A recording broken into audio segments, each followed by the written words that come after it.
Okay guys, yang ni design lama still okay. Tapi kalau yang belum beli aku cadangkan korang beli yang terus yang macam ni. Sebab apa? Dia double yang ni jenis single, yang ni dia ada double lah. Kegunaan outdoor guys. So ini ada multi function inverter lah. Okay, package yang aku beli ni sekali dengan dia punya battery cordless lah. Kalau rumah korang tu dah ada battery cordless kan, boleh beli dia punya device ni saja lah. Yang aku beli dapat satu dia punya battery cordless dengan dia punya charger adapter lah. Cara nak guna senang saja, just masukkan je kat sini. Masukkan, lepas tu korang lock kan. Dia akan lock lah.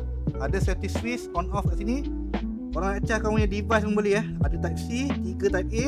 Contoh kalau pergi camping apa, tak perlu nak tarik wire extension ke apa ke, bawa ni settle on kan, siap ada dia punya LED display kat sini.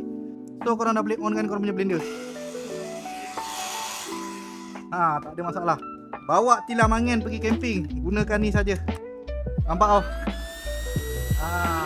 Dia boleh hidup guys, tak ada masalah.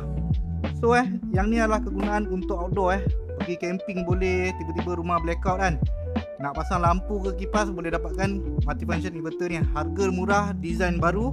Dulu satu, sekarang dua, siap ada type A dengan type C. Boleh tekan link kat bawah.